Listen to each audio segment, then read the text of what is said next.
시작해주면 되겠습니다. 안녕하세요, 울산 시민분들. 즐거운 주말 오후 보내고 계신가요?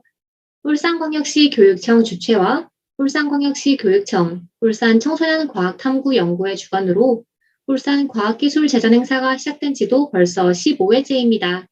매번 많은 관심 보내주셔서 대단히 감사드립니다.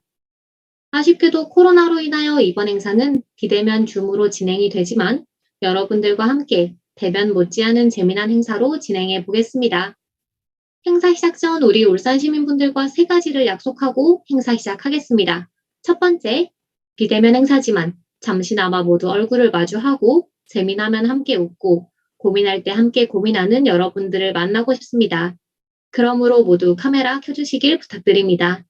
두 번째, 강연 진행 중 마이크는 모두 꺼주시고 질문은 채팅으로 해주시길 바랍니다. 강연 중간 혹은 강연 후에 강연자님께서 질문에 답변을 드릴 예정입니다. 세 번째, 참여 닉네임은 학교 이름으로 바꾸어 주시길 바랍니다. 모두 어렵지 않죠? 이상 세 가지 약속 모두 지켜주시면 더욱 재미난 행사가 될 것 같습니다.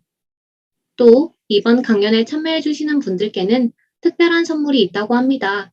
강연 참여 후 일주일 내에 누리집을 통해 소감문을 제출해 주시면 25개의 우수작을 선정하여 집으로 과학도서를 배송해 드린다고 하니 많은 참여 부탁드립니다. 제15회 울산 과학기술제전 특별 강연을 위하여 너무너무 멋진 강연자님을 모셨습니다. 바로 유튜브 안될과학 채널을 운영 중이신 이상곤 대표님이십니다. 인류의 도전과 과제, 우주, 로봇, AI, 그리고 기후위기를 주제로 여러분들에게 의미 있는 강연을 해주실 우리 이상곤 대표님을 모두 박수로 맞아주시길 바랍니다. 안녕하십니까.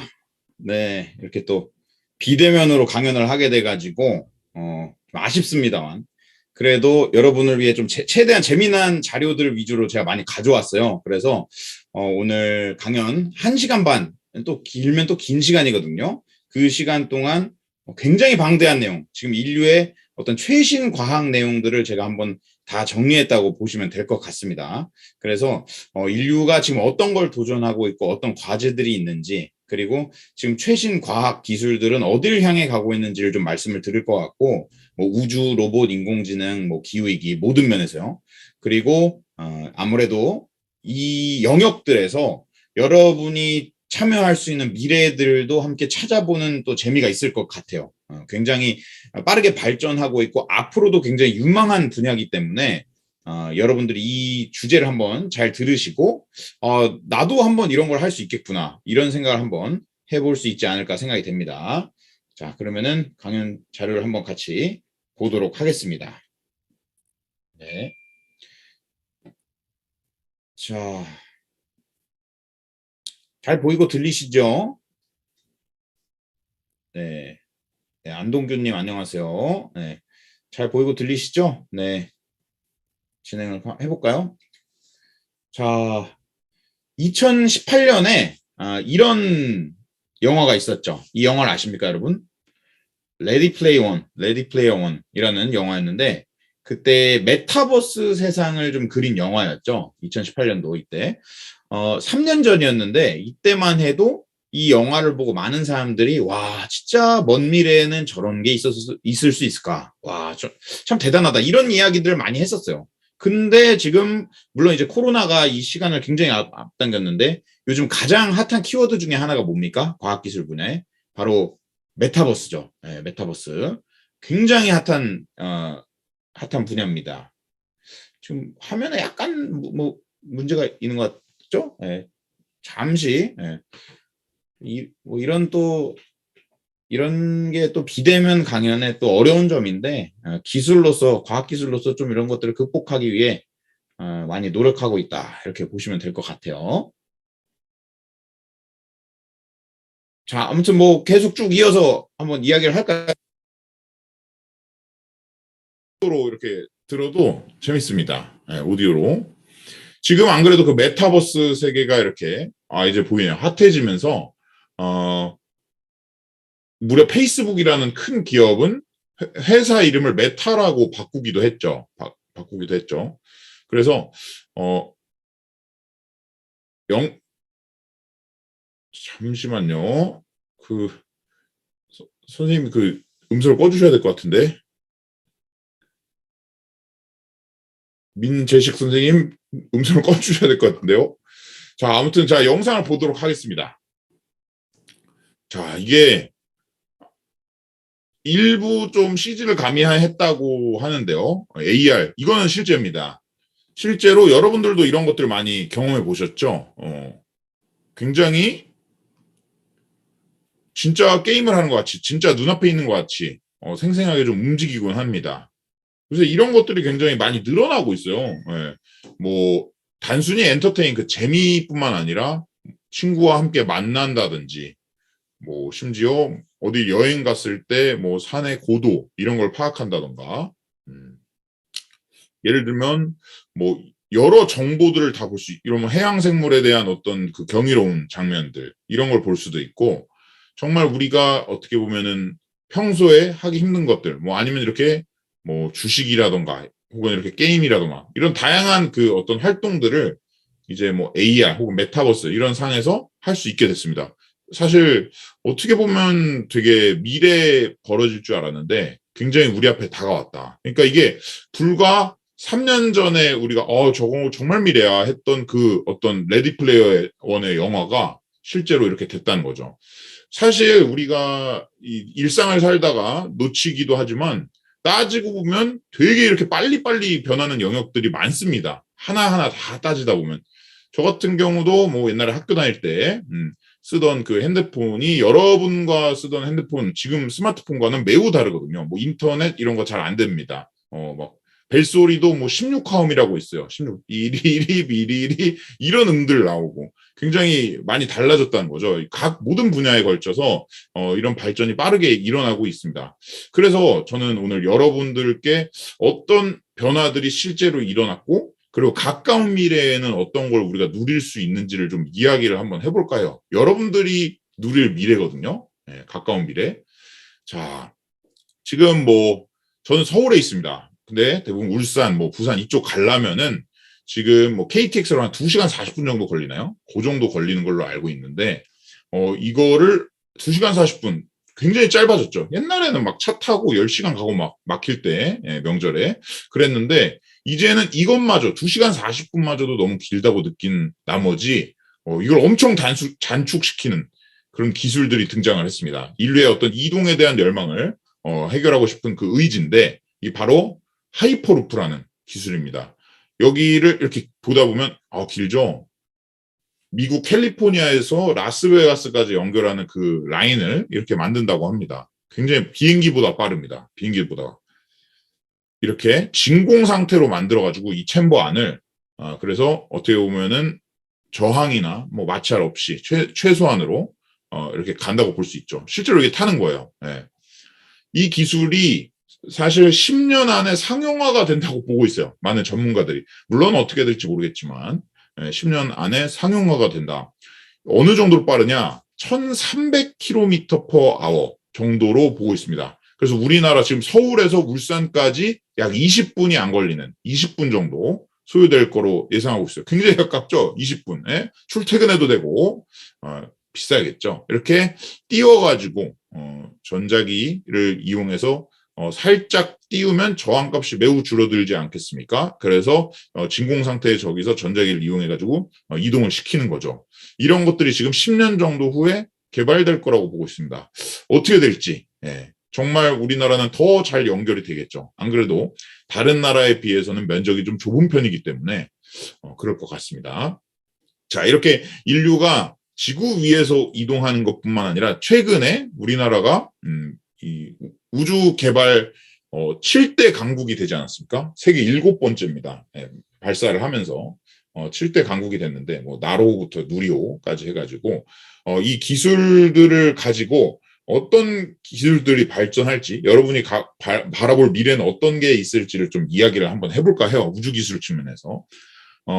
이거는 바로 보신 분도 있겠지만 스페이스X의 펠콘 헤비라는 발사체입니다. 무려 과거에는 하나의 발사체를 발사하기도 힘들었었어요. 근데 이제는 여기 거의 뭐 3 곱하기 침 이게 3개잖아요. 이 안에 막 7개 이렇게 있어서 21 막 이렇게 발사 막 심지어 9개 넣어서 막 27, 3 곱하기 9 해서 이렇게 발사를 하는데 이 팔콘 헤비 발사 미션의 문제는 뭐였냐면요. 이 스페이스X의 대표 일론 머스크는 그 화성에 인류를 보내기 위한 그 꿈이 굉장히 크잖아요. 그래서 화성에 인류를 보내기 위해서 보니까 사람을 많이 태워서 보내야 되는데 이 발사체 한번 발사하고 하는데 너무 비싼 거예요. 너무 비싸. 가격이 많이 들어. 왜냐? 이 발사체 한번 발사하고 그냥 우주에 딱 던져놓고 버려지거든요. 다. 여태까지 했던 모든 어떤 기술과 그런 것들은 이걸 버렸습니다. 아깝잖아요. 그래서 일론 머스크가 생각합니다. 얘를 물론 버릴 거는 우주 공간에 버릴 거 혹은 다시 재활용 못할 거는 재활용을 못하겠지만 일부 얘는 지금 재활용 못하는 거니까 자동차를 달아가지고 이렇게 우주 여행을 한다는 그 컨셉으로 일론 머스크가 타던 테슬라의 로드스터를 이렇게 한 거죠. 자, 그래서 이 발사체가 복귀하는 그 미션을 한 겁니다. 발사를 했다가 우주까지 나갔다가 다시 이게 실제 복귀하는 겁니다. 보신 분도 있겠지만 우리나라는 지금 발사하는데 너무 재밌고 좋고 하지만 스페이스X라는 곳은 최초로 이렇게 발사를 했다 다시 복귀하는 뭐 이거 뒤로 가는 것이 아니라 복귀를 하는 겁니다. 이렇게 착지. 야, 이게 우리가 이제 현실로 바라보기 때문에 정말 뭐 별거 아니라고 볼 수도 있겠지만 엄청 대단한 겁니다. 연필을 높이 던져서 세우는 것도 세로로 세우는 것도 힘든데 이걸 엄청난 무게의 저 발사체를 그렇게 한다? 거의 불가능하죠. 그래서 일론 머스크가 한 10년 전쯤에 이 아이디어와 이 실험들을 했을 때 많은 전문가들이 절대 못할 거다 욕을 많이 했었어요. 근데 이게 실현이 된 거죠. 즉 이제 발사체를 재활용할 수 있는 길이 열렸고 이제 우리가 생각했던 그 우주 시대에는 훨씬 더 경제적으로 훨씬 저렴하게 우리가 이런 것들을 할 수 있다. 그러니까 앞으로 경제적이라는 말은 한 번 하던 들을 할 수 있고 더 많은 도전들을 할 수 있고 거기에서 수많은 우리의 과학 지식, 기술, 과학기술 지식이 더 늘어날 수 있다는 것이죠. 네, 이것뿐만 아닙니다. 아마존의 CEO, 그 미국의 어떤 CEO 분들은 이런 게 취미자 어떤 꿈이에요, 꿈. 돈을 많이 벌어도 이제 뭐 할 게 없으니까 인류를 위해서 아무래도 그런 쪽에 어떤 그런 매니악한 그런 기질이 있으시기 때문에 그래서 이 아마존 CEO도 블루 오리진이라는 그 회사를 만들어서 우주를 구경하고 이렇게 우측 상단처럼 우주를 구경하고 오는 것까지 이렇게 합니다. 그런데 이것뿐만 아니라 우주 관광하면은 저렇게 막 올라갔다 올라면 되게 훈련이 많이 돼야 되잖아요. 그리고 실제로 편하게 관광을 할 수는 없을 겁니다. 네. 그래서 이런 아이디어를 떠올리는 거죠. 실제로 우주 관광을 하기 위해서는 좀 편하게 가야 되지 않냐. 그래서 비행기를 타는 거예요. 파일럿 비행기를 탄 후에 여기 탄 거죠. 지금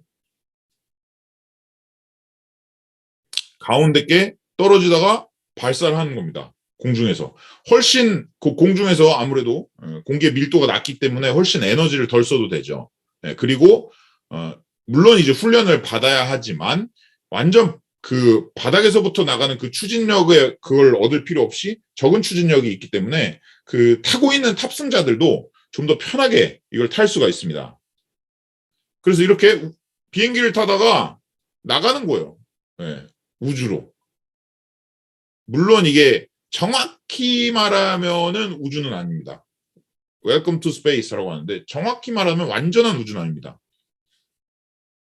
하지만 우주를 체험할 수 있는 거의 뭐 약간 무중력 상태, 무중력 상태를 체험하고 오고 지구와 이 우주를 바라볼 수 있는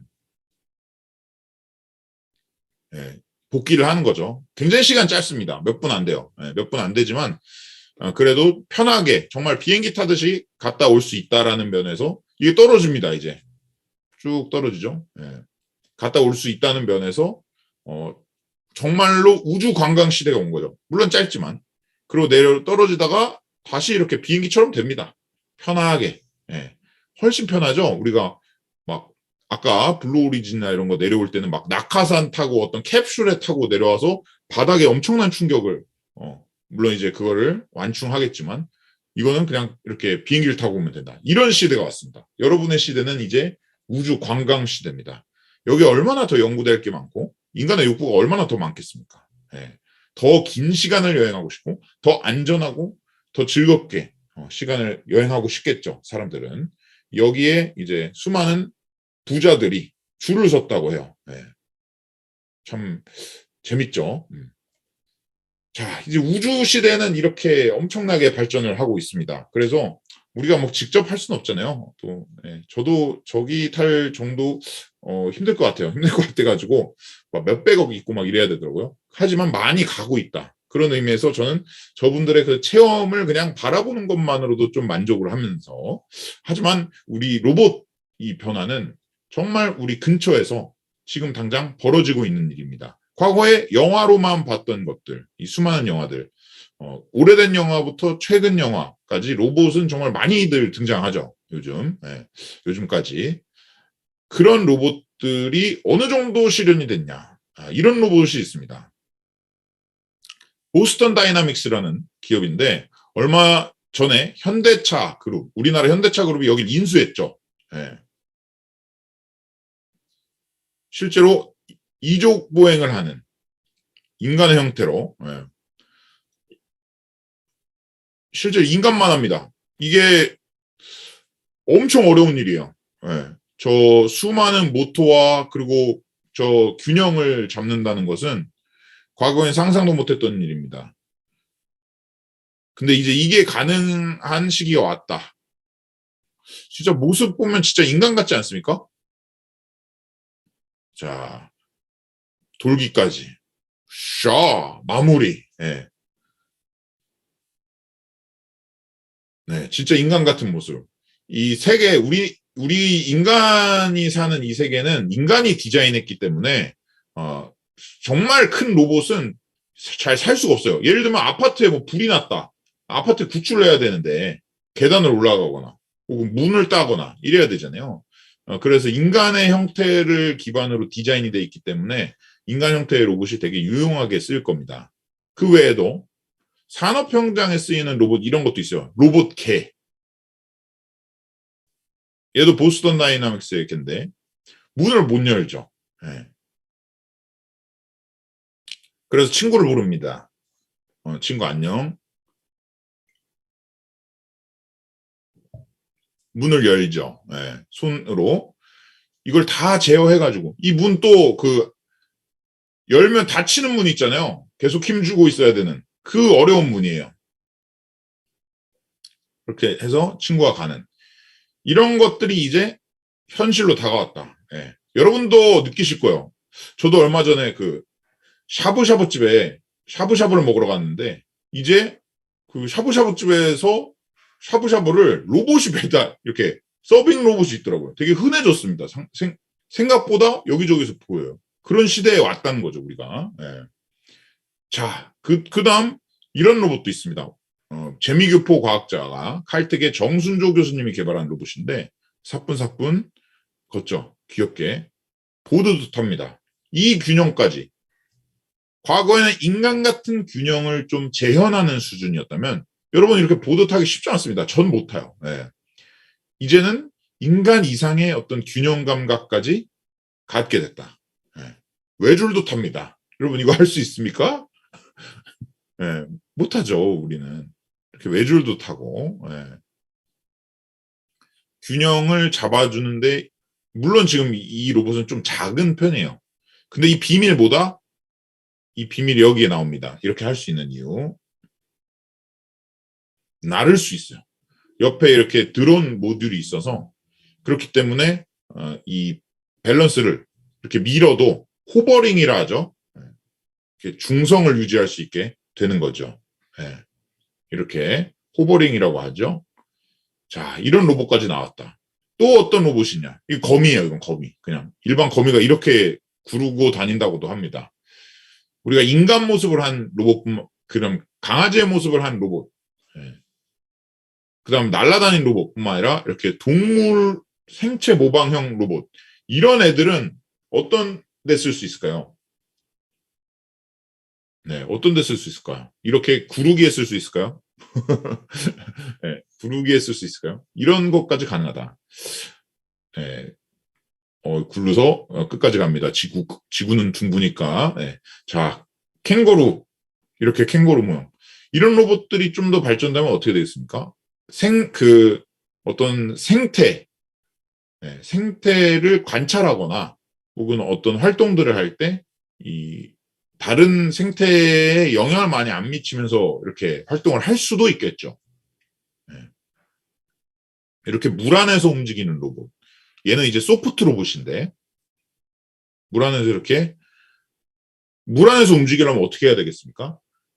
이렇게 움직임이 유연해야 함과 동시에 이 에너지원에 물이 들어가면 안 되겠죠. 예를 들면 이게 건전지로 구동된다. 그럼 들어가면 안 되겠죠. 네. 움직임과 동시에 방수가 돼야 된다. 뭐 그냥 이렇게 핸드폰 같은 거는 이제 방수 되기 쉽잖아요. 근데 움직여야 돼요. 네. 자, 이 나비 이것도 로봇입니다. 진짜 나비 같죠? 네, 이런 애들이 이미 농업 분야 이런 데는 쓰이고 있어요. 이런 애들이 기후나 우리가 측정하기 힘든 기후나 이런 것들을 관찰하기 위해 얘네들을 날려보내거나 이렇게 하는 거죠. 박쥐도 있어요. 네. 이제 그냥 나는 로봇이 아니라 펄럭펄럭펄럭 나는 로봇도 있는 겁니다. 그 어떤 생물에서 어떤 영감을 얻어가지고 그걸 이제 적용할 수가 있는 것이죠. 이런 로봇까지. 이런 로봇도 있고. 얘는 날아다니는 해파리. 저 풍선 안에 헬륨 있는 거 아닙니다. 헬륨 있으면 당연히 그냥 날아가겠죠. 가벼우니까. 근데 그냥 일반 공기고 저렇게 흔들어가지고 이런 로봇들. 정말 우리 주변에서 볼 수 있는 로봇을 넘어서 상상 가능한 모든 로봇들이 막 나오고 있다. 네. 근데 이런 거는 어떻습니까? 아, 그러면 선생님, 로봇들이 나오면 인간은 그런 거 어떻게 쓰죠? 아이언맨 같은 거 안 나오나요? 이런 질문들을 많이 하시더라고요. 이런 로봇이 지금 나올 수 있을까? 아, 쉽지 않죠. 쉽지 않죠. 하지만, 좀 많이 다르지만, 이런 비슷한 기술들을 조금 활용을 하면은 점점 발전을 할 수 있을 텐데, 그 희망을 볼 수 있는 것들이 이런 겁니다. 원래, 하체가 마비되셔서 못 걷는 분들, 장애가 있으신 분들이 있으실 텐데, 이런 분들에게 이렇게, 다른 어떤 도구를 활용해서 걸을 수 있게 해주시는 거죠. 네. 이건 실제로 지금 이미 사용되고 있습니다. 엑소수트라고 하죠. 네. 정말 이게 아예 걷지를 못하시는 분들이 어떻게 보면 기계의 힘을 이렇게 도움을 받아서 걸을 수 있으니 얼마나 고마운 일입니까? 네. 이게 이제 가능해진 거죠. 아이언맨까지는 아니지만 이게 점점 더 발전하면은 조금은 도움이 될 수 있다. 플러스 이런 것도 있어요.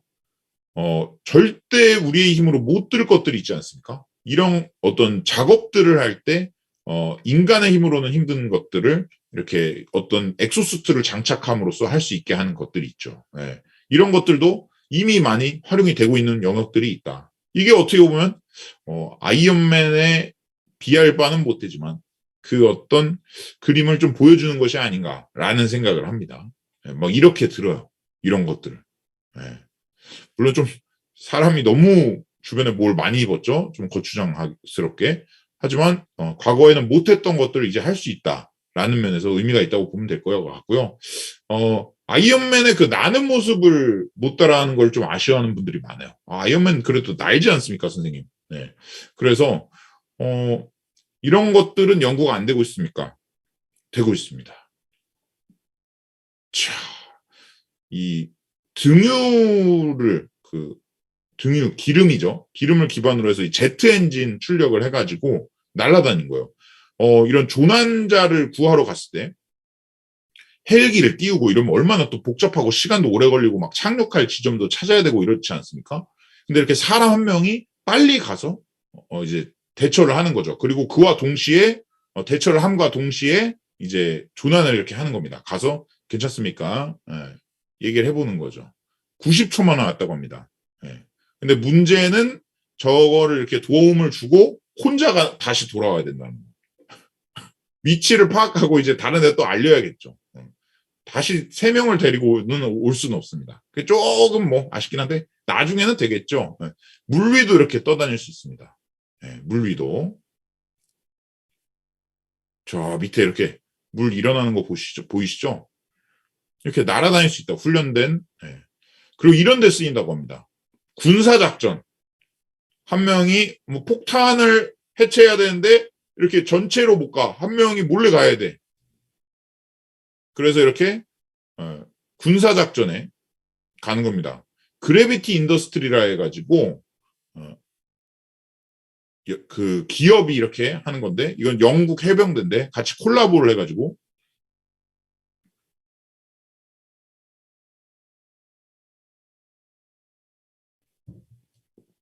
이렇게 착지까지 이런 것들이 개발되고 있다. 아이언맨 정도 아니지만 그런 유사한 기술들이 이렇게 만들어지고 있고 이것들이 융합되면 나중에 어떻게 변할지 기대가 됩니다. 자, 이제 여기까지가 로봇이었고 이제 인공지능 이야기를 좀 해볼까 합니다. 인공지능 이야기. 인공지능에 대해서는 정말 지금 핫하죠. 앞으로 더 핫해질 거고 인공지능을 아는 분과 모르는 분은 굉장히 나뉠 수도 있습니다. 미래에는.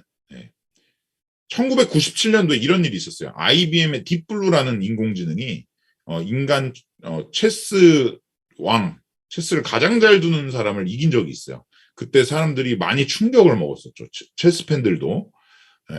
하지만 체스는 굉장히 정해진 판에서 되게 규격화된 판에서 정해진 경우의 수가 있다는 점에서 놀라기도 했지만 너무 제한적일 거다라는 생각들을 많이 했습니다. 그리고 인공지능이 말입니다. 이런 거 못했어요. 개와 머핀이거든요, 지금. 개와 머핀을 구분하지 못하는 굉장히 깜찍한 수준이었다. 지금 뭐, 치와와 중간에 보이시죠? 여러분은 구분이 되시죠? 인공지능이 체스는 가장 잘 둬도 이런 건 구분 못했다. 그러니까 인공지능을 사람들이 좀 무시할 만했죠, 이 당시엔. 그런데 최근에도 가장 주목받은 또 인공지능 관련 사건이 있지 않습니까? 바로 2016년도에 이세돌 구단이 구글 딥마인드사의 알파고한테 바둑을 졌습니다. 4대1로 졌죠. 그때 이세돌 구단이 이때 난 자신이 없다. 질 자신이 없다. 이런 말 했는데 4대1로 졌죠. 근데 그래도 한 판이라도 이겨가지고 다행입니다. 이 이후에 둔 모든 바둑 기사들은 한 판도 못 이겼거든요.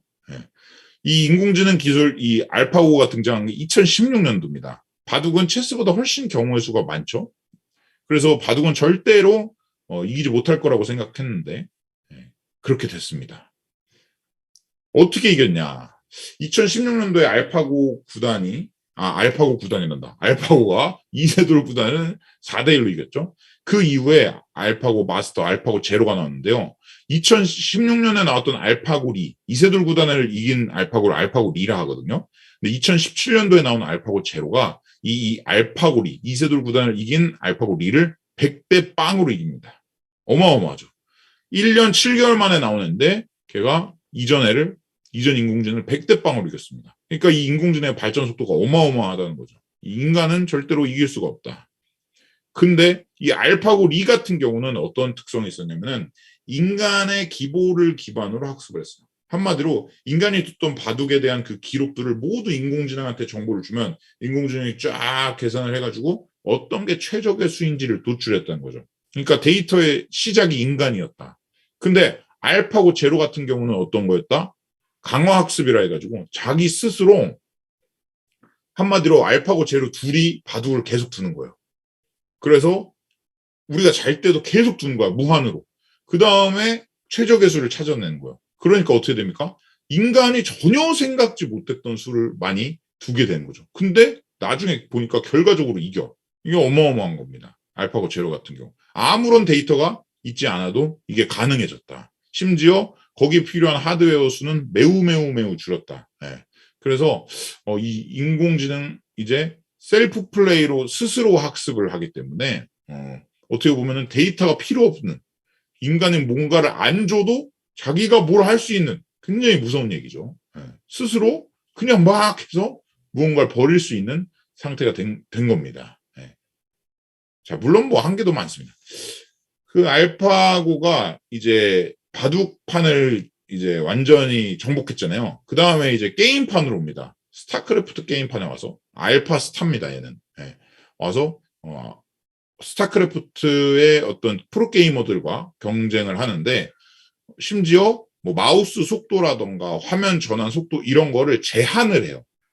막 동시에 막 이런저런 화면을 하는 게 아니라 이 인공지능도 한 화면에서 인간이 움직이듯이 뭐 마우스를 이렇게 할 수 있게 제한을 겁니다. 근데도 인간보다 훨씬 느리게 제한을 뒀거든요. 근데도 이겨요. 한마디로 생각을 해서 전략을 펼쳐서 이긴다는 거죠. 어떤 물리적인 속도 이런 과거의 기계들은 인간보다 세고 빠르고 오래 일하고 우리가 잘 때도 일하고 이런 면에서 앞서 있었습니다. 근데 이제는 그게 아니라 인공지능이죠. 기계가 아닌. 인공지능은 이제 물리적으로 우리가 제한을 걸어도 생각으로도 우리를 이길 수 있는 수준이 온 거죠. 엄청납니다. 그래서 이런 것들을 이렇게 뒤에서 다 계산을 하고 있다. 이렇게 마우스 클릭도 직접 하는 거예요. 알파스타가. 그냥 뭐 이렇게 막 돌리는 게 아니라. 그래서 이런 계산들을 다 하고 있다. 이렇게 뭐 체스는 IBM의 딥블루였고 지금은 알파고, 구글 딥마인드의 알파고, 그다음 알파스타까지 왔습니다. 여태까지 어떻게 보면 체스든 바둑이든 스타크래프트든 다 게임의 영역이고 룰이 있는 영역이거든요. 근데 이게 이제는 우리의 진짜 실제 일상으로 생활로 넘어오게 됩니다. 얘가 처음으로 응용된 것이 바로 알파폴드인데요. 이 단백질 구조를 예측하는 게 되게 어려운 일이에요. 단백질이 이렇게 쫙 그냥 나열돼 있으면 그 성분으로 나열돼 있는 게 아니라 이게 구조를 갖추거든요. 근데 이 구조가 틀어지면 완전히 달라집니다. 예를 들면 우리가 계란을 날달걀이 있죠. 그리고 구운 달걀이 있죠. 그 다음에 후라이 해먹는 달걀이 있죠. 맥반석 달걀도 있고 다 다르지 않습니까? 근데 그 안에 성분은 다 같단 말이에요. 근데 이 달걀에 있는 단백질이 어떻게 되냐? 열을 가하면 그 구조가 변성이 되면서 우리가 아는 그 날달걀, 후라이 해먹는 달걀, 뭐 계란말이, 뭐 아니면 맥반석 달걀 이렇게 다 달라지는 거거든요. 그러니까 단백질 한마디로 성분이 같아도 그 구조가 변성되면 완전히 다른 성질을 나타내는데 이게 우리가 달걀은 그냥 맛으로만 느끼는 건데 의약품을 개발하는 데 있어서 이 우리가 치료제라고 알았던 애가 구조가 바뀌면 우리 몸에 해로운 애가 될 수도 있는 거고 되게 그런 것도 있는 거죠. 그래서 지금 뭐 우리도 백신 이런 것도 다 맞을 때 보면은 다 막 냉장 보관하고 그러지 않습니까? 그게 다 이 구조가 변성되지 말라고. 근데 이 구조를 예측하는 게 되게 어려운 일입니다. 거의 뭐 물론 많이도 했지만 되게 복잡하기 때문에 그래서 지금 새로운 신약을 개발하는 데 있어서 한 1990년대, 80년대에 비해서 오히려 기술은 발전했는데 지금 속도나 나오는 신약 수가 줄어들었어요. 과거에는 좀 한마디로 그 사과나무에 있어서 낮게 열린 열매들을 다 따먹은 거죠. 우리가 이제 높게 열린 열매들만 남았는데 그걸 이제 정복할 수가 없었는데 이제는 그것들을 할 수 있게 됐다. 단백질 구조를 예측함으로써. 그래서 이 구글 딥마인드가 이제 바둑만 잘 두는 게 아니라 알파고가 알파폴드라 해가지고 50년 묵은 과제를 해결해서 코로나19 바이러스 단백질 구조를 예측하는 이런 일까지 해버립니다. 그러니까 참 세월이 참 놀랍죠. 더군다나 최근 일입니다. 2021년 10월에 이 인공지능 딥마인드사가 날씨 예측 90분 이내에 날씨 예측을 한다고 합니다. 그 날씨 보면은 우리가 맨날 기상청이 비 온다 했는데 안 오네 뭐 이렇게 기상청을 좀 탓하곤 하는데 사실 날씨 예측은 되게 어려운 영역입니다. 워낙 그 인자가 많고 요인들이 많고 많이 바뀔 수가 있기 때문에 거의 날씨 예측은 거의 불가능한 영역이거든요. 심지어 그 우리 카오스 이론이라고 막 혼란이 나온 그 카오스 이론 어떻게 될지 모른다 미래는 그 카오스 이론도 이 날씨 예측하다 나왔어요. 그 이론 자체가 그 날씨 예측의 경험에서 이 초반에 조그만한 변화가 나중에 어마어마한 결과의 변화를 일으킬 수 있다라면서 나왔었죠. 근데 이제 딥마인드가 날씨 예측 정확도를 굉장히 높였다. 90분 이내. 물론 짧죠. 90분 이내면. 근데 예측을 했다는 건 이제 짧지만 놀라운 게 뭐냐. 이제 할 수 있다는 거예요. 이제 딥마인드의 구글의 이 날씨 예측의 목표가 과거에는 날씨를 예측할 줄 알았다면 이제는 90분을 120분으로 늘리자. 120분을 4시간으로 늘리자. 4시간을 하루로 늘리자. 이렇게 더 어떻게 보면 명확해졌다는 거죠. 인공지능 특성상 목표가 명확한 걸 매우 좋아하거든요. 그렇기 때문에 이제는 나중에 되게 긴 시간의 어떤 날씨도 예측할 수 있는 상황이 됐다. 그래서 이게 어떻게 돌아가나 보면은 맨 왼쪽 위가 실제 벌어진 일이고 이렇게 나머지 세 개가 인공지능으로 다른 모델들을 막 돌려서 예측을 한 겁니다. 네. 그러니까 이걸로 우리가 보면 이게 되게 당연해. 뭐 저거 예측하는 거 쉬운 거 아니야? 하지만 굉장히 어려운 일입니다. 거의 불가능했던 일이죠. 뭐 우리가 느낄 수 있는 것 오히려 이런 것도 있죠. 네. 많이 이제는 너무 현실화가 되고 있어가지고 놀랍지도 않은 영역이에요. 자율주행차.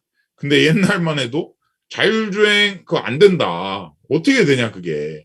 이 수많은 데이터들을 어떻게 처리하며 심지어 뭐 환경도 다르고 날씨도 다르고 보여지는 것도 다르고 하지 않냐.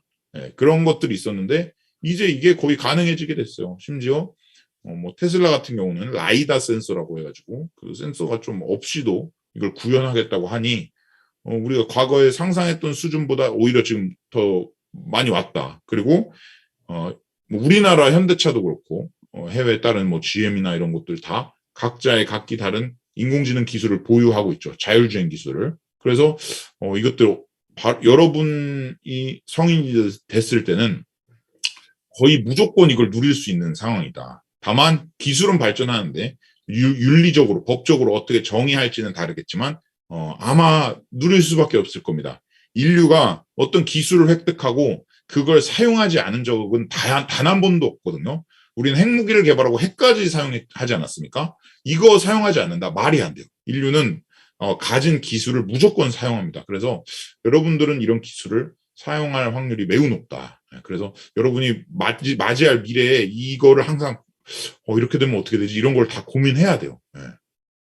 자, 실제로 얘가 이 계산을 할 때 이런 식으로 계산을 한다고 합니다.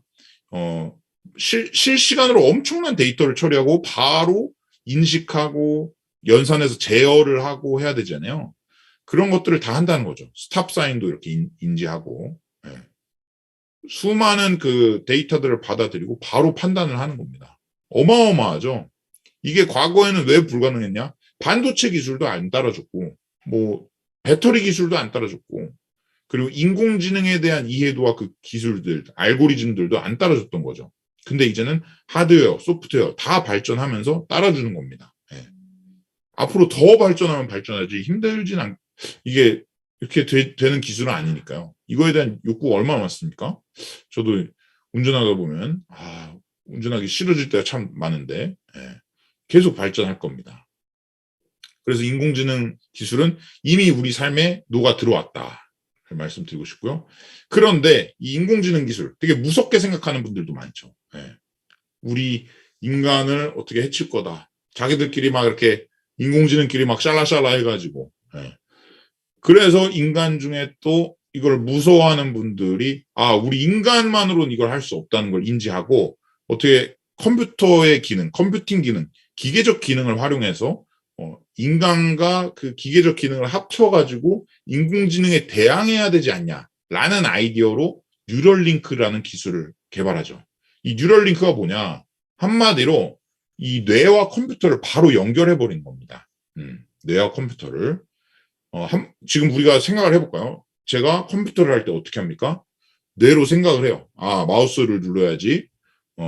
쭉 내려옵니다. 우리 뭐 운동신경 이런 걸 거쳐서 손을 움직여가지고 마우스를 클릭하면 이 신호가 컴퓨터에 잡히고 컴퓨터에서 그거를 연산해가지고 처리한 다음에 그 어떤 결과물이 모니터를 향해 출력이 되고 그걸 우리 눈으로 보여지는 거죠. 이게 되게 엄청 짧은 시간에 이루어지잖아요. 지금. 근데 이게 힘든 분들이 있어요. 예를 들어볼까요? 여러분이 마우스와 키보드가 없다고 상상해 보십시오. 이게 아무리 편한 작업이어도 안 되죠. 그리고 어디 운동신경에 뇌가 다치신 분들 혹은 손이 좀 불편하신 분들은 이 작업이 되게 힘들 수 있겠죠. 그리고 이 작업이 우리가 생각하기에 아무리 빠르다고 해도 결코 기계와 인공지능의 속도보단 당연히 빠를 수 없겠죠. 그래서 이 뇌에다가 바로 연결을 해버리는 겁니다. 실제로 이런 기술이 상상에만 있던 것이 아니라 과거에 많이 연구가 되고 있었어요. 유타 어레이라고 해가지고 이 생각을 하시는 거예요. 공을 움직여야겠다. 생각만으로도 저 로봇을 제어하는 겁니다. 놀랍죠?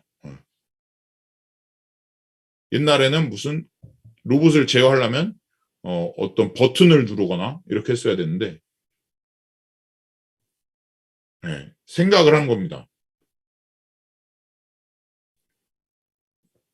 음료를 마시기까지. 지금 머리에 뭐가 꼽혀 있죠? 유타오레이라고.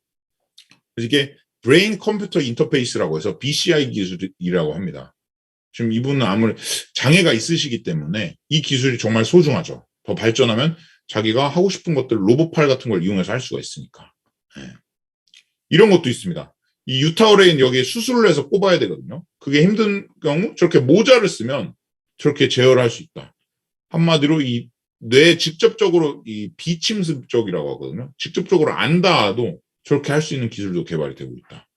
자, 이것들을 너무 거추장스럽잖아요. 일론 머스크가 다른 아이디어, 야, 저렇게 해놓으면 누가 쓰냐, 저거. 저거 안 쓴다. 기술이 아무리 좋아도. 그래서 나는 새로운 개념을 한번 개발할 거야. 그래서 어떻게 하냐? 두개골에 아주 작은 구멍, 아까처럼 큰 게 아니라 작은 구멍을 내서, 동전만한 구멍을 내서 여기 칩을 심는 거예요. 그 다음에 그 칩과, 한마디로 그 칩은 뇌에 심어진 거니까 뇌 신호를 읽는 거겠죠? 그걸 어디다 연결한다? 이렇게 귀 뒤에다가 블루투스 같은 걸 연결하는 거예요. 블루투스 같은 거. 그래서, 전자기기와 소통을 하는 거예요. 이게, 신호를 예를 들면 읽는 것도 되고 쓰는 것도 나중에는 한다고 하는데, 자, 이렇게 크기가 요 정도 된다. 요런 걸 심는다. 그래서 이렇게 머리 뒤로 해서 이렇게 한다. 아, 놀라운 일이죠. 이게 지금, 인간한테는 당연히 아직 하지 못하고 있고, 당연히 하면 문제가 되겠죠, 지금은. 근데 이렇게 돼지한테, 돼지가 킁킁 될 때 그 신호를 알아요. 아, 얘가 뭐 먹고 싶구나. 이제 동물이랑 소통할 수 있는 거예요. 아, 배고파. 이러면은 신호가 읽히는 거예요. 걔 뇌에서 직접 신호를 받아오기 때문에.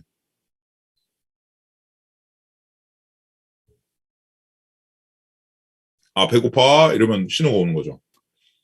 이건 뭐 냄새 뭐 이런 것만 하니까 좀 놀랍지 않을 수 있는데, 이런 연구까지. 심지어 그리고 돼지였기 때문에. 자, 게임을 합니다. 조이스틱 보이시죠? 네, 검은색. 조이스틱을 움직이면은 거기에 맞춰서 게임을 하는 겁니다. 조이스틱을 잘 보시면 선이 연결돼 있어요. 검은 선이랑 모니터랑 그걸 제어를 하는 겁니다. 이 신호를 우리가 학습을 해가지고 정보를 읽어가지고 아 이렇게 하면 이렇게 하는 거구나. 정보를 읽습니다. 그 다음에 지금 어떻게 됐어요? 조이스틱에서 선을 빼버렸어요. 그죠? 선을 빼도 조이스틱 움직이는 건 상관이 없는 거예요. 그냥 정보를 읽는 거예요. 근데 이 정보가 뭐냐? 조이스틱을 움직이는 정보일 수 있잖아요. 저 공을 절로 옮겨라가 아니라 조이스틱을 움직이는 정보를 읽어서. 근데 그거 조이스틱까지 없어버렸어. 이제 진짜로 생각만으로 저걸 움직일 수 있다. 네, 놀랍죠? 사실 원숭이에서 되는 거 인간에서 된다는 거거든요. 이거 기술적으로 원숭이에서 된다는 거는 우리가 생각만으로 저렇게 간단한 동작들은 지금 제어할 수 있는 단계가 왔다. 나중에 이거 더 복잡한 거 당연히 가능해지겠죠. 지금 이게 시작이죠. 네. 그리고 뭐 우리가 노래를 듣고 싶다? 이어폰 안 꼽아도 돼요. 그냥 핸드폰에서 재생을 하면 뇌를 통해서 어차피 다 신호가 오는 거잖아요. 우리가 귀로 들어도. 그래서 그런 것들. 네. 뭘 영화를 보고 싶어? 뭐 그런 것도 다. 네. 뇌의 정보를 입력하거나 아니면 읽거나 여러 가지 쓰거나 다 할 수 있는 겁니다. 네. 그래서 이거를 통해서 인공지능에 대응을 해야 된다라는 아이디어로 이걸 하는데 일단은 사실은 조금은 먼 얘기고 이 기술 같은 경우는 가까운 미래에 좀 장애가 있으신 분들, 도움이 필요하신 분들에게 이런 기술을 적용하기 위해 지금 개발 중이라고 합니다. 하지만 먼 미래, 여러분이 펼쳐나갈 정말 먼 미래에는 또 이야기가 달라질 수도 있겠죠. 이런 것들에 굉장히 집중을 해야 된다고 봅니다. 제 생각에는. 자, 그래서 제가 이제 말씀드리고 싶은 내용의 미래의 내용들을 많이 말씀을 드렸어요. 예. 이 미래가 지금 제가 말한 것 중에 되게 가까운 미래, 이미 하이퍼루프 같은 거는 이제 실현이 될 거고, 로봇이나 인공지능 뉴럴링크 같은 경우는 정말 더 먼 미래에 더 어떻게 될지, 우주 이런 것도 어떻게 될지 참 모르겠어요. 다만 그런 것들을 좀 더 전향적으로, 그러니까 되게 이 기술이 엄청 빠를 거라고 생각을 해야 되는 것 같아요. 제가 봤을 때. 이 기술이 결코 느리지 않다. 왜냐? 1965년도에 우리나라입니다. 우리나라 번화가예요. 제일 번화가, 중심지. 이랬다고 합니다. 심지어 왼쪽 밑에 소가 이렇게 가는 곳이 어디냐? 강남 한복판이라고 그래요. 서울의 강남 한복판. 과거 이랬다고 합니다. 거기서 농사를 짓고, 예. 1965년도. 한 50년 전 아닙니까? 55년? 56년 전이죠. 근데 앞으로 한 3, 40, 더 속도가 빨라졌기 때문에 어떻게 됐지? 이때 1965년에 그리던 미래가 있었어요. 자, 이때 이정문 화백이라는 분이 미래에 대해서 썼거든요. 태양열을 이용한 칩, 전파신문, 전기자동차, 우주여행, 수학여행, 청소 따위 제가 하죠. 로봇. 집에서 치료를 받고 공부도 집에서. 여러분 지금 공부 집에서 하잖아요. 이렇게 비대면으로. 소형 TV 전화기 빨리 와. 정말 지금 우리 현재죠. 1965년도에 상상했던 미래가 이미 우리 일상이란 말이에요. 즉 어떻게 보면 우리의 미래는 인간의 상상력이 어떻게 현실화되느냐다. 그러니까 우리가 지금 상상하고 있는 미래는 당연히 현실화될 거라고 보는 게 확률적으로 되게 높습니다. 그러니까 거기에 맞게 우리도 진로라던가 앞으로 삶을 살아가는 방식이라던가 삶의 변화를 받아들이는 방식을 세팅해야 되는 거죠. 네. 더 빨라졌거든요. 그래서 저거 안 될 거야 라기보다는 저거는 오래 걸릴 수도 있지만 될 거야. 혹은 저런 거는 더 짧게 될 수도 있겠다라는 관점으로 바라보고 우리가 생활을 해야 된다고 봅니다. 뭐 여러분이 공부를 하든 뭐 부모님들은 자녀 교육을 그렇게 시키든 투자자들은 거기에 맞게 투자를 하던 진로를 선택하게 그렇게 진로를 선택하던 여러 가지로요. 네. 저 같은 유튜버 같은 경우는 이런 데서 주제를 많이 뽑아와야겠죠. 네. 그런데 이렇게 우리가 예측하는 상상이 현실화되는 그런 희망적인 미래만 있는 게 아닙니다. 기후위기라는 것도 우리가 예측하고 있는 미래예요. 네. 지금 뭐 수많은 막 인공지능, 막 우주 발사 로봇 이런 거 개발해도 지금 우리가 이거를 해결하고 있지 못해요. 네. 이 지구의 온도가 올라가는 거. 정말 많이 달라졌어요. 요즘에도 모기가 나오더라고요. 모기가 11월에 네, 놀랍습니다. 그리고 뭐 이거 매년 다르긴 합니다만 좀 이렇게 등락이 있습니다만 수능 때 진짜 말도 안 되게 추웠거든요. 진짜. 근데 요즘 따뜻해요. 되게. 물론 이제 추웠다 따뜻해졌다 하긴 하는데 과거에 비하면 다릅니다. 그리고 저는 취미로 이제 스쿠버 다이빙을 하는데 바다 생태가 달라졌어요. 옛날에 우리나라에 안 보였던 애들이 막 보이기 시작하고 심지어 뭐 저기 동남아 쪽 가면은 과거에 이 산호들이 많이 죽었어요. 수온이 올라가가지고 생태가 많이 바뀌어서 실제로 지금 눈에 띄게 있는 변화죠. 지구의 온도를 실제로 보면 이렇습니다. 나사에서 한 건데 온도의 변화를 이렇게 시각적으로 나타낸 건데요. 1800년대 후반부터 쭉 측정을 했는데 나사에서 처음에 푸릇푸릇했죠. 지금 좀 누런누런해집니다. 점점. 1990년대 와서는 급격하게 변하죠. 이제 2010년대, 2020년대 와서는 대부분 빨개졌어요. 그러니까 온도가 긴 텀으로 봤을 때 매우 빠르게 상승하고 있다. 네. 지금 1960 계절입니다. 같은 월인데 1984년도에 그 어떤 남극 북극의 빙하량 그리고 2016년도 이렇게 달라졌습니다. 그래서 해수면이 상승하고 있죠. 해수면이 상승하다 보니까 태평양에 있는 투발루라는 섬은 점점 잠기고 있어요. 그래서 유엔 회의 때 물론 이게 좀 이렇게 보여주기식일 수 있겠지만 이런 식으로 회의를 하신다고 합니다. 실제로 잠기고 있어서 이 나라는 몇십 년 후에는 사라질 거라고 하고 있거든요. 물론 그걸 이제 대응하기 위해 뭐 이렇게 방벽을 쌓고 뭐 간척을 하고 뭐 이런 걸 하고 있다고 하는데 아무튼 가만히 있으면 무조건 잠기는 섬이 있는 거죠. 실제로 온도 변화가 이 빨간색이 온도 변화고 CO2 농도가 이렇게 되는데 급격히 이렇게 올랐습니다. 예. 근데 이 급격히 오른 온도에는 어떤 게 영향이 있다? CO2 농도, 메탄가스 농도 다 합쳐서 온실가스라고 하죠. 우리가 온실가스. 한 1900년대만 해도 온실가스에 대한 이야기가 많았어요. 아, 그거 거짓말이다. 왜냐 보세요. 여기 1900년이랑 1920년 사이 보세요. CO2 농도는 올랐지만 온도는 오히려 내려갔잖아요. 1900년대와 1920년대를 보면 온도가 내려갔어요. 그러니까 야, CO2 농도는 올라가는데 온도는 내려가지 않냐. 지구온난화 다 뻥이야 했거든요. 근데 이게 긴 축으로 보니까 실제로 잠깐 등락은 있지만 장기적으로 봤을 때는 CO2 농도가 올라가고 온실가스 온도가 올라가고 온도가 이렇게 급증한 거죠.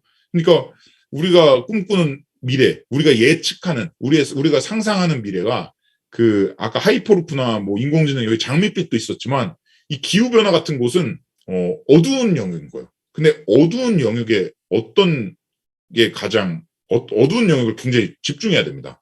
여기에 해결해야 될 문제가 산재에 있고 그 해결해야 될 문제에 과학기술이 사용되어야 되기 때문이죠. 그래서 여러분들이 아까 말씀드린 되게 우주, 막 항공, 뭐 AI, 로봇 이런 것도 되게 멋있고 집중을 해야겠지만 이 기후위기도 정말 중요하게 집중을 해야 됩니다. 예. 우주여행 이런 거는 오히려 지금 기후변화에는 사실 더 안 좋거든요. 사실 악영향을 미치거든요. 네. 물론 이제 인류의 꿈 또 그런 게 없으면 안 됩니다. 그래서 여러 영역이 골고루 성장할 수밖에 없고 여러분들은 그 영역들을 잘 집중하고 자신의 성향이 어디에 맞는지 그리고 내가 어떤 걸 하고 싶은지를 좀 더 탐구해야겠죠. 자, 이 온실가스, CO2 농도가 이렇게 올라간다 했는데 온실가스에 어떤 친구들, 어떤 애들이 영향을 미치냐를 보면은 이렇게 산업, 뭐 전기나 열을 내는데 우리가 교통 이제 뭐 자동차 타거나 하면은 혹은 선박, 배들 지나가면은 자연스럽게 온실가스 배출하지 않습니까?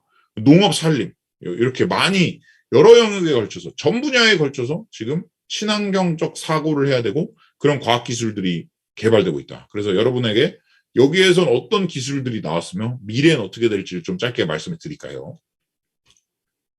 자, 뭐 이미 친환경 에너지 같은 경우는 잘 아시죠? 뭐 이런 것들입니다. 수력, 태양열, 풍력 이런 것들. 이런 에너지가 굉장히 많이 활용이 되고 있습니다. 지금 우리가 여태까지 사용했던 에너지들 같은 경우는 뭐 화력에 많이 의존을 하고 있고 혹은 어떤 자동차, 교통 같은 경우는 기름에 많이 의존을 하고 있죠.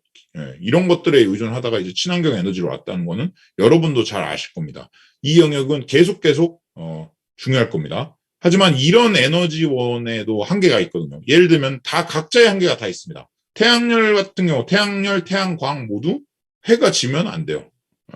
물론 해가 질 때는 그러니까 전기를 못 얻어요. 풍력, 바람 안 불면 못 얻어요. 네. 이런 한계들이 있다는 거죠. 그래서 이런 것들을 해결하기 위해서 태양전지라든가 핵융합, 심지어 얻는 에너지가 훨씬 많은 그런 새로운 에너지를 만들어내는 기술들이 많이 연구가 되고 있다. 네. 이거는 말 그대로 생산을 친환경적으로 하는 것이고 지금 이제 말씀드릴 것은 우리가 에너지를 소비하는 영역에서 어떻게 온실가스를 줄일 것인가, 탄소 중립을 이룩할 것인가에 대한 이야기들을 좀 압축적으로 말씀을 드릴까 합니다. 요즘 우리나라에서 가장 귀해진 거 갑자기 부족하고 귀해진 게 있죠. 네. 아십니까 여러분? 귀해진 게 바로 요소수. 네. 난리죠 뉴스에 막 가장 귀해졌죠 요새. 이 요소수가 뭐냐? 과거에는 사실 이 요소수 물론 중요합니다만 뭐 생산 문제도 있는데 많이 쓰지도 않았어요. 일반 차에는. 근데 이제는 모두 써야 되죠. 법적으로, 규제적으로. 왜냐? 이 경유 차량에 보통 질소산화물 이런 것들이 그냥 막 배출돼서 대표적인 이제 온실가스도 문제고 미세먼지도 많이 만들어내는 애거든요. 환경에 문제를 많이 일으키는 애인데 걔는 그냥 배출되면 안 되기 때문에 필터를 거쳐가지고 뭐 촉매 환원을 합니다. 근데 이 촉매 환원에 요소수가 필요한 거예요. 즉, 이 경유차가 배출하는 공기를 아주 깔끔하게 만들어주는 애가 요수수인 거죠. 되게 중요하죠. 근데 그게 지금 굉장히 부족한데 이것도 어떻게 보면은 우리의 그 환경을 위한 그런 기술인데 이건 이미 돼 있는 거고 여기서 모자라도 안 돼 해서 나온 게 전기차죠. 전기차도 10년 전만 해도 전기차 얘기하면 현실성 없다 얘기했습니다. 2010년도에 돌아다니던 전기차는 한 번 충전하면은 새 차가 100km 갔어요. 그리고 얘가 좀 쓰면은 우리 핸드폰 배터리도 빨리 닳잖아요. 좀 사고 좀 쓰다 보면. 이 전기차도 마찬가지야. 처음 사고 나중에 되면 한 번 충전에 막 5, 60km밖에 안 갔대요. 심지어 겨울에는 한 번 충전하면 막 30km 가고 그랬대요. 이거 동네 좀 타고 다니면 금방 바로 되는 거예요. 그래서 전기차는 현실적으로 안 된다. 그리고 이 배터리 기술이 급격히 발전하기에는 되게 힘든 그 현실적인 제약들이 있거든요. 그런 것들을 들면서 전기차는 힘들다. 하지만 이제 10년이 지나서 어떻게 됐습니까? 이런 막 전기 버스, 전기 트램, 전기 뭐 기차 이런 것까지 막 생겨나기 시작했잖아요. 네, 굉장히 우리가 생각했던 것보다 빨리 왔는데 여전히 여기에도 해결하지 못한 문제들, 해결해야 할 문제들이 많이 있습니다. 예를 들면 이런 건데 테슬라에서 전기 트럭을 개발해서 발표를 했습니다. 전기 트럭을 발표를 했는데 이 트럭 같은 경우는 일반 차량과는 좀 다른 점이 짐을 실어야 돼요. 짐을 실어야 되기 때문에 굉장히 무거운 것들을 많이 해야 되고 그리고 우리가 보통 자동차 타는 사람은 어디 놀러 갈 수도 있고 뭐 친구 집에 갈 수도 있고 하잖아요. 근데 이런 큰 트럭을 타는 분들은 놀러 갈 수도 있고 친구 집에 갈 수도 있고 이런 게 아니죠. 주로 어떤 겁니까? 바로 일을 하죠. 어디 뭐 짐을 나르거나 뭐 어디 무거운 걸 들거나 다 일이에요. 그러니까 오래 운영이 돼야 됩니다. 그래서 짐을 싣고 오래 운영돼야 되고 이게 일에 활용된다라는 걸 봐야 되는데 전기차 기술로 하면은 주행거리가 길고 해야 되기 때문에 어떻게 된다? 이렇게 됩니다. 짐은 이렇게 조그만하게 들어가고 배터리가 많이 들어간다. 배터리가 굉장히 이렇게 되는 거예요. 이거 됩니까? 안 되죠. 못 써요. 그래서 이 큰 차량, 승용차 말고 큰 차량에는 전기차 말고 어떤 차가 등장하나? 수소차가 이제 등장하는 거죠. 수소차는 사실 이 원리적으로만 보면은 되게 비효율적인 영역이 있어요. 전기차는 전기를 충전해서 전기를 쓰잖아요. 근데 수소차는 수소를 충전시킨 다음에 이 수소에 담긴 에너지를 전기로 변환해서 쓰는 거예요. 그러니까 변환하는 과정에는 당연히 에너지의 손실이 있지 않겠습니까? 그래서 어떻게 보면 효율이 떨어질 수도 있겠죠. 하지만 수소의 극한의 장점이 하나 있다. 뭡니까? 바로 에너지를 많이 저장할 수 있어요. 아까 전기는 짐이 있고 배터리가 이렇게 많이 있어야 되잖아요. 근데 이 수소 같은 경우는 에너지를 굉장히 그 같은 무게에 많이 저장할 수 있다는 장점이 있어요.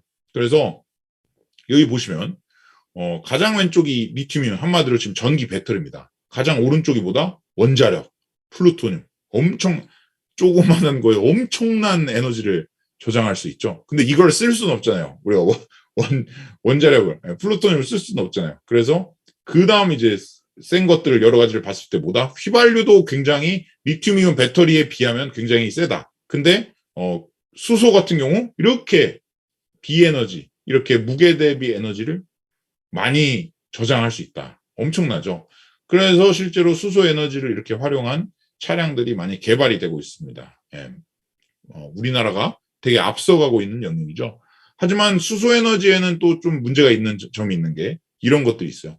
이런 수소 에너지 충전소가 되게 많이 없어요. 유럽에 이렇게 있고 일본의 도쿄타워 옆에 이렇게 수소 에너지 충전소가 있는데 아직은 여러분 지나다니다가 그 수소 에너지 충전소 보신 적 있습니까? 보기 힘들죠, 사실. 주유소는 뭐 되게 많이 보이는데 우리나라에도 이렇게 국회 수소 충전소 이렇게 좀 이렇게 보여줄 만한 곳에 좀 설치를 했었죠. 그러다가 이제는 수소 에너지에 대한 그 어떤 뜨거운 반응들 그리고 미래의 기대가 되다 보니 이제 많이 생기고 있습니다. 저도 저희 유튜브 채널 안될과학 채널에 수소 에너지에 대한 영상을 올렸었어요. 2019년에 올렸었거든요. 수소 에너지 한계가 뭐고 좋은 점이 뭐다.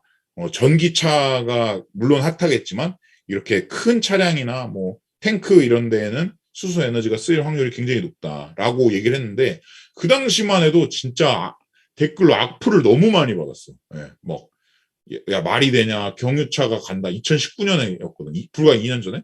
근데 이제는 그 자료, 학습 자료로 써요. 학교나 뭐 이런 데서. 예. 그리고, 악플도 안 달립니다. 2년 만에 이게 당연해진 거예요.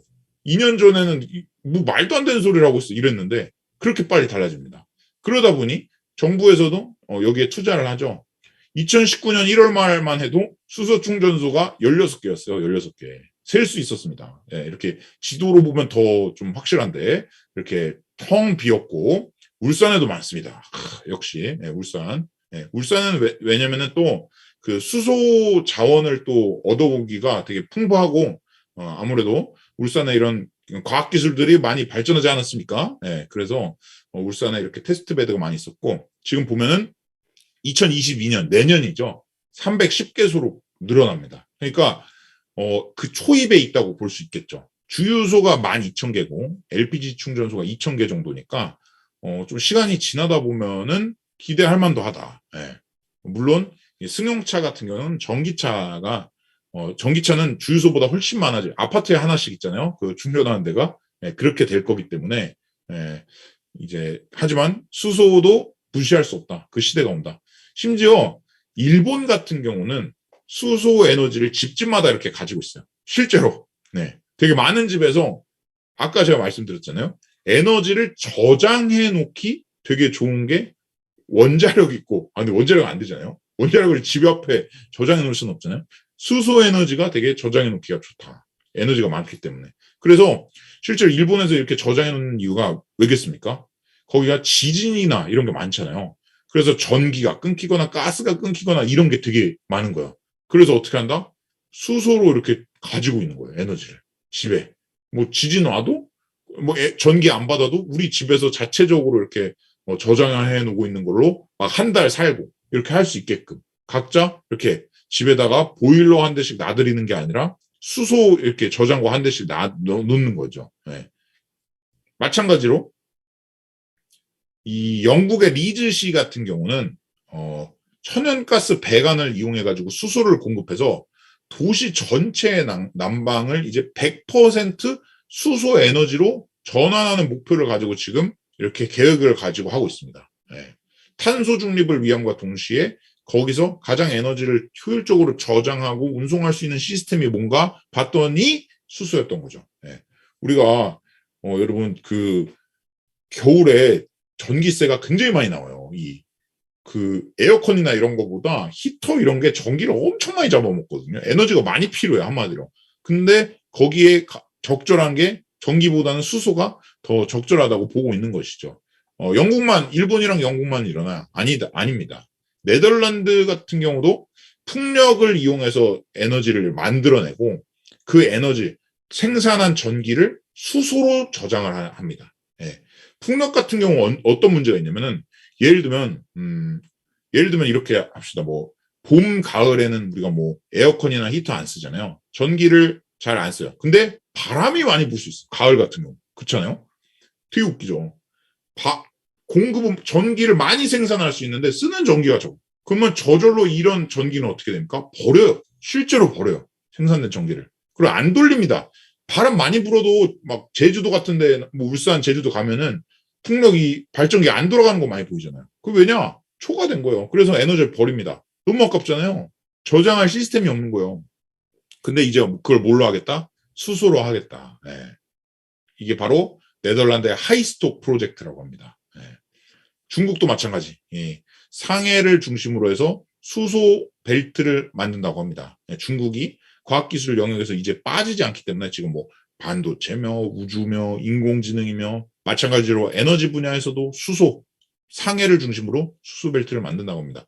이 외에도 수소 에너지에는 지금 해결할 문제들이 되게 산재해 있어요. 예를 들면은 뭐 그린 수소, 뭐 블루 수소, 그레이 수소 뭐 해가지고 그 수소를 원래 뭐 다른 걸 만들다가 나오는 그런 어떤 부수적인 원래 그냥 버려야 되는 거를 이렇게 갖다 쓰는 이건 되게 좋은 거죠. 그런 게 있는 반면 천연가스를 활용해가지고 한마디로 수소 에너지 그 자체는 굉장히 친환경적인데 수소를 만드는 과정에서 친환경적이지 않은 어떤 그런 온실가스를 배출하는 거죠. 그런 것들이 여전히 있는 거죠. 그래서 그런 것들은 기술적으로 해결해야 하고 또 이 수소 에너지를 얻을 때 그 전기를 발생시키는 그 과정에서 한마디로 수소를 공급해서 우리가 전기를 발생할 때 산소와 물이 생성되거든요.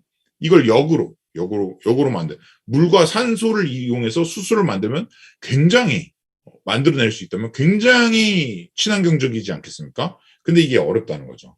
훨씬 경제적으로 힘들고 그래서 그런 기술에도 연구가 많이 돼야 된다. 앞으로 활약할 분야들이 많다. 우리나라 과학기술 인재분들 특히 또 우리 울산 청소년 여러분들이 활약할 영역이 너무 많다. 마찬가지 자동차뿐만 아니라 이동수단에서 이 선박도 마찬가지입니다.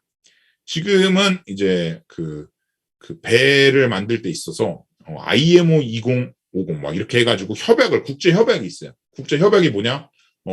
너네 지금 온실가스 얼마나 배출하니까 이런 걸 지키도록 해서 하는데 지금 어떤 걸 하고 있냐면은 배가 그 가스를 배출할 때 필터를 거쳐서 나가게끔 이걸 스크러버라고 하는데 황산화물 이런 걸 그냥 배출하지 않고 이 근데 필터로 배출하는 건 결과적으로 최종적으로 우리가 원하는 거 아니잖아요. 우리 지금 자동차에서도 경유를 필터 거쳐서 뭐 촉매 환원 반응해서 이런 거 지금 원하지 않잖아요. 전기 그냥 바로 이렇게 원하잖아요. 선박에서도 마찬가지로 LNG선 지금 이미 상용화가 되고 이미 막 나오고 있고요. 그 다음에 이거는 지금이지만 이것도 온실가스를 만듭니다. 그래서 결과적으로 마지막에 최종 테크보다 암모니아를 활용하는 이런 선박까지 지금 연구 개발되고 있다. 그래서 앞으로 이런 데도 기술이 많이 필요하다. 자, 온실가스를 다시 볼게요. 지금 산업, 전기, 열, 교통 여기까지 봤습니다. 이제 농업 산림 영역인데 이 농업 산림에 무슨 온실가스가 이렇게 많이 배출되냐. 믿기지가 않거든요. 근데 여기서 많이 나오는 게 어느 영역이냐? 우리가 좀 뭐 아는 분들도 계실 테고 또 상상하기 힘든 영역도 있는데 바로 여기입니다. 소예요, 소. 이 소들이 엄청나게 소트름, 소방구 이걸로다가 온실가스를 엄청나게 배출하고 있어요. 메탄가스. 소방구가 그렇게 지구에 안 좋습니다. 온실가스. 우리 지금 온도를 올리는데 지금 사실 뭐 웬만한 뭐 자동차 선박보다 소가 더 문제라고 보는 분들이 많아요. 그래서 이 소의 지금 온실가스, 소방구 소트름을 어떻게 해야 되는데 심지어 소고기를 1kg 만들기 위한 그 온실가스 양과 곡물 25kg, 깨끗한 물 15,000리터 정도가 비슷하다고요. 소 이거 1kg는 저도 오늘 그냥 금방 먹거든요. 오늘 먹으면. 근데 깨끗한 물 15,000리터 이거 언제 먹습니까? 그러니까 이 정도로 차이가 크다는 거죠. 왜 그러겠습니까? 소는 우리가 먹을 때는 한 번인데 얘는 계속 자라야 되잖아요. 그래서 곡물도 많이 필요하고 트름 방구도 그동안 많이 끼고 하잖아요. 그래서 이 소고기를 대체하는 연구가 되게 활발합니다. 실제로 많이 제품도 이렇게 나와 있죠. 이게 보이기엔 고기인데 실제로는 고기가 아니다. 어떤 거냐? 비욘드 미트라고 해가지고 2009년에 설립해서 지금은 심지어 이렇게 상장돼서 주식까지 나와 있는 빌 게이츠나 뭐 이런 사람들이 여기 막 투자했는데 이게 어떤 거냐? 좀 보기엔 맛있죠? 저는 이걸 실제로 먹어봤는데 맛있습니다. 물론 이게 식으면 좀 약간 고기랑 좀 차이가 생기더라고요. 근데 따뜻할 때는 정말 고기처럼 맛있어요. 근데 이걸 어떻게 만드냐? 이걸 대체육이라는데 이렇게 코코아 버터, 막 감자, 녹말 뭐 이렇게 비트, 그리고 이 뭐 영업 비밀들은 여기 안 써놨겠죠. 근데 이런 것들을 잘 조합해서 연구해서 만든다. 영업 비밀은 안 써 있습니다. 저렇게 쉽게 만들 수 있으면 누구나 만들겠죠. 그래서 이렇게 실제 고기 스테이크 가운데 보면 정말 비슷하게 생겼죠.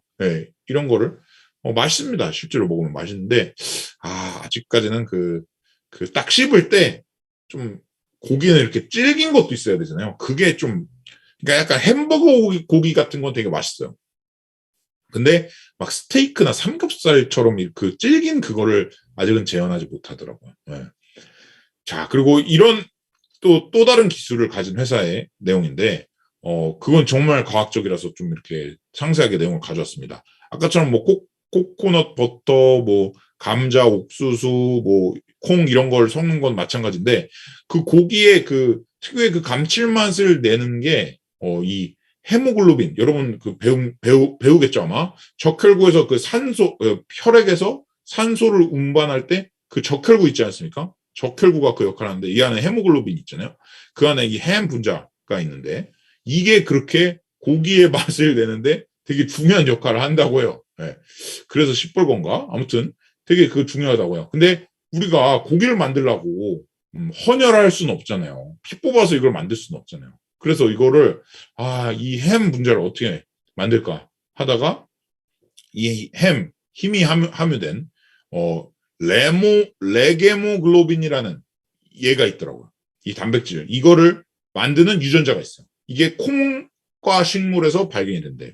근데 콩에서는 이걸 되게 조그맣게 만든 거야. 그러니까 고기 맛은 안 나는 거죠. 그래서 이거를 효모에 넣어서 발효시켜가지고 엄청 많이 생산하는 거야. 이 햄을. 그래서 실제로 대체육에 얘를 써버린다. 그러니까 이게 고기 맛이 잘 나게 한다. 이것뿐만 아니라 모사미트. 이분이 우리나라 말 아는 것 같은데 고기를 모사한 걸 만드는데 이렇게 봐봐요. 어디서 만들었습니까? 얘는 실제 고기예요. 실제 고기. 소고기. 근데 실험실에서 만들었다. 어떻게 만들었다? 그 소에 세포 있을 거 아니에요. 걔를 기른 거야. 실험실에서. 그래서 걔를 잘 뭉쳐가지고 실제로 패티 같이 이렇게 만든 거죠. 젤로 해가지고. 네. 어떻게 하냐? 근조직을 이제 채취해가지고, 그 근조직을 이렇게 키웁니다. 그래서 걔를 이렇게 뭉치게 하는 어떤 기술이 있대요. 그래서 그걸 그 고기처럼 만드는 거죠. 대박이죠. 네. 그래서 이렇게, 소의 그 방구와 트름을 대체하기 위해 우리가 먹는 고기를 대체하는 기술을 만들고 있다. 근데 어떤 분들이 이러더라고요. 그래도 이거는 소고기가 아니지 않냐. 진정한 그 소고기의 맛을 못 낸다. 우리가 원하는 건 진정한 소다. 그래서 또 어떤 연구가 이루어지고 있냐면 유전자가 연구까지. 어떤 연구냐? 속인 소인데 방구나 트름에 메탄가스가 없는 방구나 트름을 끼는 소를 유전자 편집으로 만드는 거죠. 네. 이런 소들은 이제 착한 방구, 착한 트름을 이제 끼는 거죠. 네. 속인 소인데. 맛은 똑같을 거 아닙니까?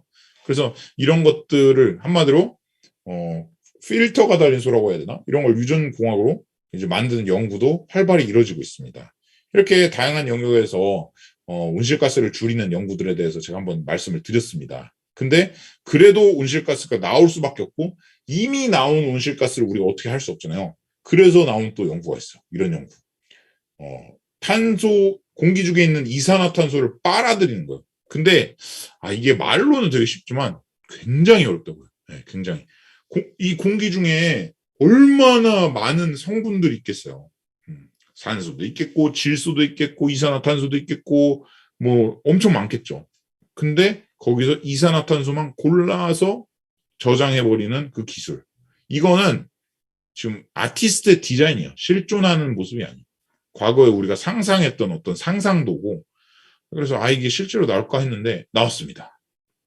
이런 모습으로 처음에 실제로 나왔고 아까 그 아티스트의 그림처럼 이렇게 굉장히 방대하진 않죠.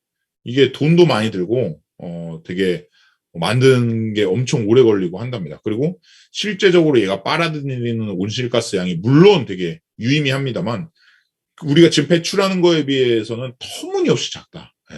그래서 이거를 어떻게 해야 되냐. 일단은 이런 기업이 나왔어요. 이 기업은 돈을 어떻게 버냐. 1차적으로 기업마다 탄소 배출권이라고 있어요, 요새. 탄소를 많이 배출하는 기업들은 거기에 따른 그 돈을 내야 돼요. 네. 근데 이 기업이 그걸 파는 거죠. 우리는 탄소를 오히려 마이너스니까 돈을 받아야 되잖아요. 그거를 이제 기업한테 파는 겁니다. 우리한테 사서 이걸 허용해 줍니다. 정부에서. 왜냐? 그래야 이런 어떤 기업들이 많이 나올 거 아닙니까? 네. 하지만 그게 아직은 이 기술 개발비에 비해서 터무니없이 싸다고 해요. 네. 그러지만 미래를 보고 이렇게 투자를 하는 거겠죠. 그리고 이게 좋은 게 공기를 빨아들인 다음에 거기서 CO2를 쭉 없애고 그 과정에서 열이 생긴다고 합니다. 그 열 에너지로 지역 난방이나 이런 데 또 혹은 뭐 다른 거 뭐 음식물 쓰레기 태운다던가 열이 쓸 영역은 굉장히 많지 않습니까? 거기에 이렇게 써 있나요? 예. 그리고 이 CO2도 팔 수 있다고요. CO2가 필요한 또 영역들이 있다고 하더라고요. 그런 것들에 이제 판매를 하는. 이렇게 해서 이런 기술들이 이제 점점 등장하고 있다. 예. 그래서 아직은 좀 갈 길이 먼 것 같습니다. 기후위기 분야에서는 사실 그 상황이 긍정적이지만은 않아요. 왜냐면은 앞서 말했던 그 로봇이나 우주 이런 기술들이 발달할 때마다 배출하는 온실가스량이 더더 늘어나거든요. 그래서 이 부분에는 진짜 연구할 영역이 아주 전 분야에 걸쳐서 많습니다. 그래서 지금 실제로 이렇게 이산화탄소를 빨아들여서 분리하는 기술들이 이렇게 많은 좀 더 사이즈가 커졌다고 해요. 이 정도로 커졌다고 하고 이것뿐만 아니라 이런 기술들이 하고 있어요.